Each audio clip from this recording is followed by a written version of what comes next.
فلا هادي له أشهد أن لا إله إلا الله وحده لا شريك له وأشهد أن محمدا عبده ورسوله لا نبي بعده اللهم فصل وسلم وبارك على سيدنا وشفيعنا ومولانا محمد وعلى آله وصحبه ومن تبعهم بإحسان إلى يوم الدين أما بعد. Bapak Ibu jamaah salat Isya dan salat tarawih yang dirahmati Allah Subhanahu wa taala. Mudah-mudahan kita yang hadir di sini dalam keadaan sehat walafiat ya Pak Bu. Amin ya rabbal alamin. Karena ada juga yang paginya sehat, sorenya dikasih sakit sama Allah. Ada juga yang sorenya sakit, paginya dikasih sehat sama Allah. Begitu juga ada yang paginya beriman, sorenya kufur. Ada yang sorenya kufur, paginya diberi kesempatan oleh Allah untuk bertobat. Ada yang seperti itu. Oleh karenanya mudah-mudahan kita hamba-hamba Allah yang senantiasa diistiqomahkan oleh Allah iman dan Islam kita, sehingga kita selamat dari pada siksa api neraka, dan mudah-mudahan kita jadi hamba-hamba yang beruntung. Oleh karenanya mari kita bersyukuri atas segala nikmat yang telah Allah berikan kepada kita, terutama nikmat iman, nikmat Islam, nikmat sehat, nikmat panjang umur, sehingga kita bisa hadir memenuhi panggilan Allah salat Isya berjamaah. Mudah-mudahan ini pahala yang begitu berlipat-lipat ganda yang Allah akan berikan kepada kita di bulan Ramadan. Bapak Ibu, saudara-saudara sekalian yang dirahmati Allah Subhanahu wa taala, tidak lupa mari sama-sama kita panjatkan salawat beserta salam kita kepada junjungan kita, suri tauladan kita, qudwah kita, suri tauladan juga kita, pemimpin kita yang besar, Nabi kita, Nabi Muhammad sallallahu alaihi wasallam beserta keluarganya, para sahabatnya, dan juga kita insyaallah selaku umatnya yang diakui dan terakui oleh Allah dan Rasulnya, sehingga kita mendapatkan syafaat nanti yaumul qiyamah. Amin ya rabbal alamin. Ikhwatal iman, Bapak Ibu jamaah, saudara-saudara yang dirahmati Allah Subhanahu wa taala, ada satu doa pendek yang diajarkan oleh Allah Subhanahu wa taala melalui Al-Qur'an,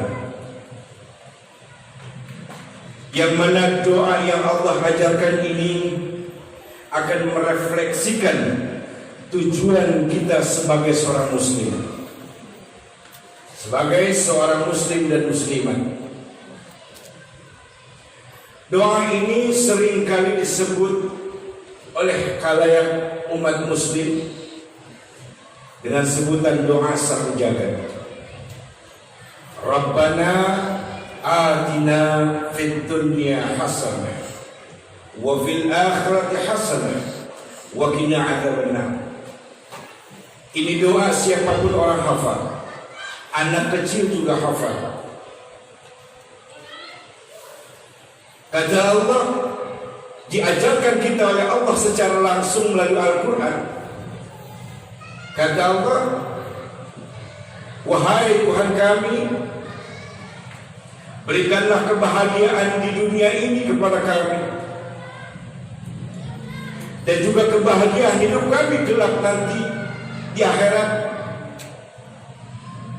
dan selamatkanlah kami dari siksa azab api neraka.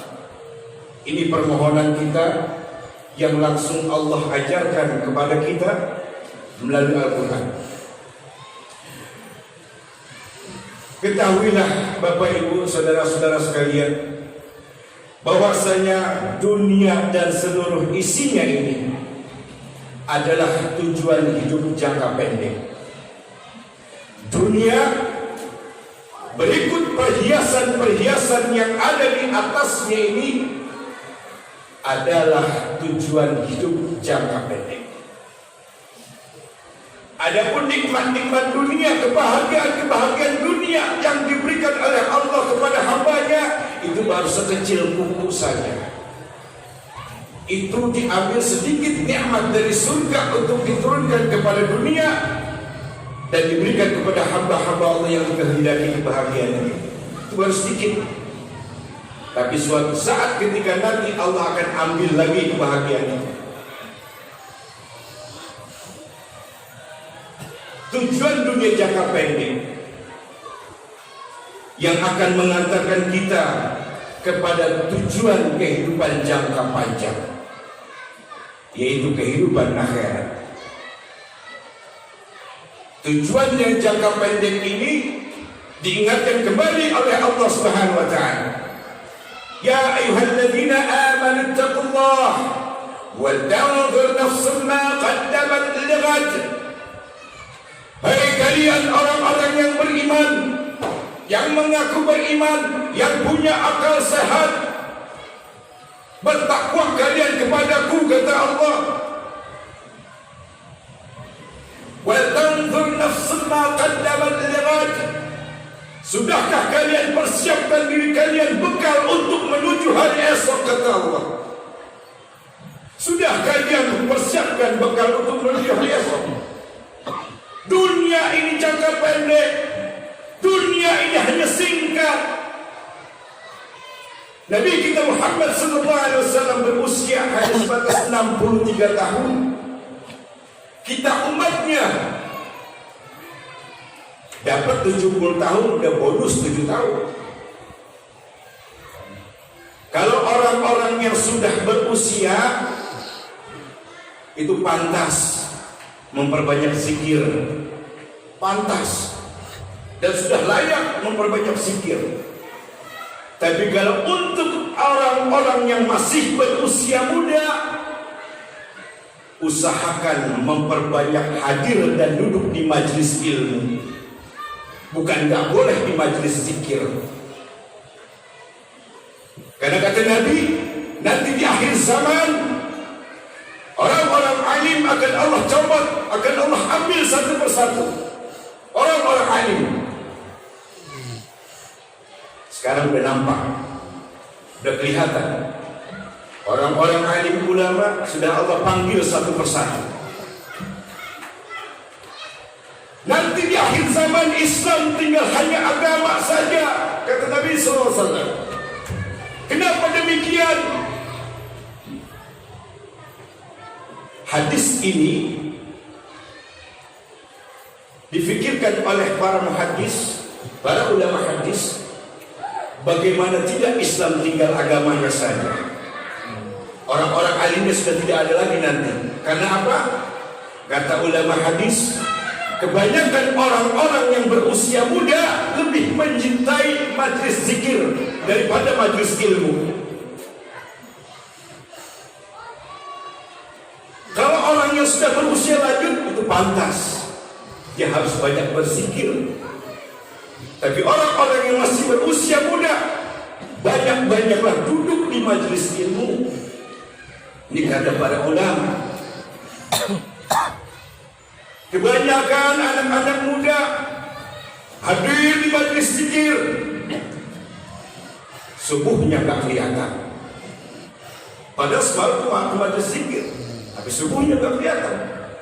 Yang salah siapa? Saya tidak menyalahkan majelis zikirnya. Yang kita harus salahkan diri kita sendiri. Coba kalau memperkuat ilmu,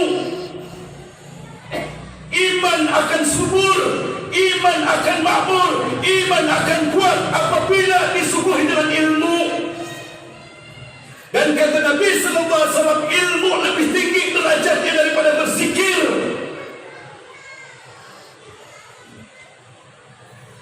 Bapak Ibu jemaah sekalian yang dirahmati Allah Subhanahu wa taala. Dunia jangka pendek. Namun kesempatan jangka pendek ini harus kita siapkan untuk menuju kehidupan jangka panjang, yaitu akhirat. Oleh karenanya untuk mencapai kedua tujuan ini, fid dunya hasanah wa fil akhirati hasanah. Kata Nabi sallallahu alaihi wasallam, bekerjalah kalian untuk duniamu seolah-olah kau akan hidup selamanya, dan berbaktilah kalian kepada Allah sekuat tenagamu seolah-olah kau akan mati besok. orang umatku yang baik, kata Nabi SAW, kalau dia hanya memikirkan dunianya saja tapi melupakan akhiratnya, dan juga bukan bagian dari umatku yang terbaik apabila dia hanya mementingkan akhiratnya tapi melupakan dunianya. Jadi antara dunia dan akhirat harus seimbang. Sebagaimana yang Allah ajarkan, Rabbana atina fid dunya hasanah wa fil akhirati hasanah. Kita minta kebaikan di dunia, kita pun minta kebaikan di akhirat, dan kita minta untuk dibebaskan dari azab api neraka.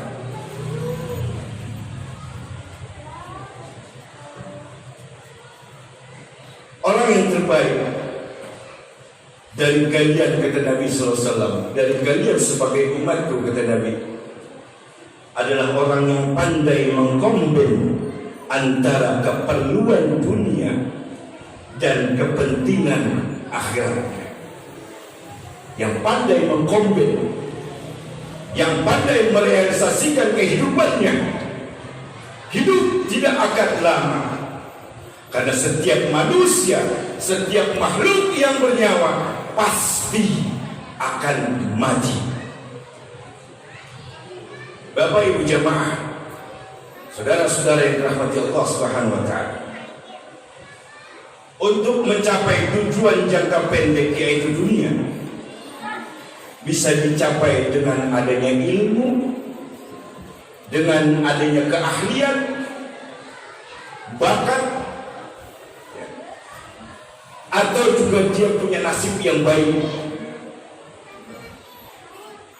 Ada orang bilang muka tukul, mukanya kampung tapi rezekinya kota, nasibnya baik. Muka kampung, rezekinya kota, itu karena nasib baik. Lalu orang berilmu, itu dia akan mencapai kebahagiaan dunia.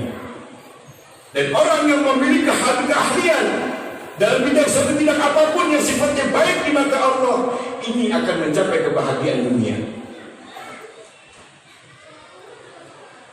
Memiliki ilmu dan juga keahlian, ditambah lagi adanya pengalaman-pengalaman yang pernah dia lakukan, atau karena faktor nasib baik, tentu akan semakin mudah untuk meraih kebahagiaan dunia. Jemaah Bapak Ibu saudara-saudara sekalian, sementara akhirat sebagai tujuan kehidupan jangka panjang hanya bisa ditirai, hanya bisa dilakukan dan diprestasikan oleh ibadah-ibadah kita kepada Allah Subhanahu wa taala. Kita harus pandai punya prestasi ibadah kita kepada Allah. Sebab ada ibadah kepada Allah yang ditolak oleh Allah.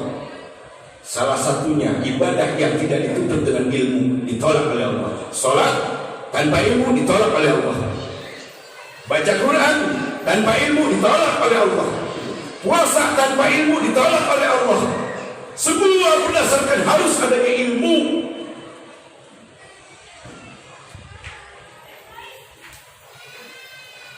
Saya menghimbau kepada yang muda-muda, utamakan majelis ilmu. Bukan saya melarang majelis zikir, tidak. Karena untuk kedepannya, sekarang ulama-ulama, orang-orang alim sudah pernah diambil oleh Allah. Kalau tidak ada generasi di bawahnya, nanti bagaimana Islam ini, bagaimana kedepannya? Tinggal agama saja. Ini yang kita khawatirkan. Untuk mencapai tujuan fid dunya hasanah wa fil akhirati hasanah, Allah Subhanahu wa taala memberikan alatnya kepada kita. Contoh, kalau kita mau naik ke atas kan perlu alat, seperti tangga alatnya. Tangga, kita mau naik lantai 2, ada tangga disiapin oleh pengurus masjid. Nggak mungkin kita lompat. Nah, untuk mencapai fid dunya hasanah wa fil akhirati hasanah, kata Allah ada 2 alatnya. Yang pertama, anfus. Apa itu anfus? Kekayaan yang dimiliki dimiliki oleh dirinya pribadi. Contoh sebagainya pangkat, jabatan, kedudukan. Ini contoh anfus, harta yang dimiliki oleh pribadi kita. Sebagai seorang RT, jabatan itu harta bagi pribadinya. Sebagai seorang lurah, harta bagi pribadi orang tersebut. Begitu juga yang selanjutnya. Tapi kalau jabatan-jabatan pangkat-pangkat itu yang dipegang oleh seseorang bisa dijadikan amanah dengan baik untuk beribadah kepada Allah Subhanahu wa taala, maka Allah ridha kepada dia. Tapi kalau itu tidak bisa dilakukan amanahnya dengan baik, maka tunggu saja azab yang akan diberikan oleh Allah kepadanya. Yang pertama, alatnya anfus, harta yang dimiliki oleh pribadi berupa pangkat, jabatan, kedudukan. Yang kedua, amwal. Amwal bentuk materi yang dimiliki oleh diri seseorang. Seperti dia punya tanah, punya mobil, punya emas, punya uang, bahkan punya perusahaan-perusahaan. Itu amwal, hartanya.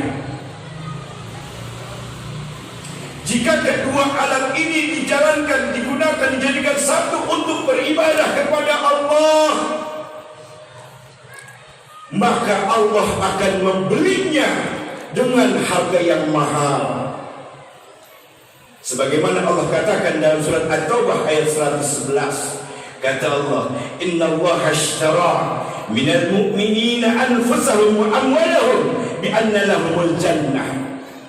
Allah akan membeli dan membayarnya dengan harga yang mahal atas orang-orang mukmin, dirinya dan hartanya, apabila itu dilakukan untuk ketaatan kepadaku, kepada Allah. Dan aku akan beli dan membayarnya dengan surga. Tapi kalau sebaliknya, dia menjadi orang yang pelit. Dalam surat At-Taghabun, dengan jelas Allah peringatkan kepada orang-orang yang bakhil. Kata Allah, "Wa man yuqa syuha nafsihi fa ulaika humul muflihun." Barang siapa yang dipelihara dari pelitnya atas dirinya, pelit yang dipelihara pada dirinya, maka mereka itulah orang-orang yang tidak akan mendapatkan keberuntungan. Surat Al-Maun jelas, orang-orang yang pelit, kata Allah, sebagai pendusta agama. Ya, orang pelit. Dalam surat At-Taghabun, dia tidak akan memiliki keberuntungan, sedikit pun tidak akan memiliki keberuntungan. Dan orang pelit, kata Imam Az-Zahabi, itu adalah pelaku dosa besar. Kalau sudah dikatakan pelaku dosa besar, dia akan merasakan laknat Allah, akan juga ditenggelamkan ke dalam nerakanya Allah. Na'udzubillah, tsumma na'udzubillah min dzalik. Mudah-mudahan dengan yang sedikit ini bermanfaat bagi kita. Wabil khusus untuk diri Al-Fakir yang menyampaikan, mohon maaf apabila masih banyak terdapat kekurangan, kekhilafan dan kesalahan. Al-Fakir mohon ampun kepada Allah Subhanahu wa taala, dan Al-Fakir mohon dibukakan pintu maaf yang seluas-luasnya. Akhirul kalam, subhanakallahumma bihamdika asyhadu an la ilaha illa anta astaghfiruka wa atubu ilaik. Assalamualaikum warahmatullahi wabarakatuh.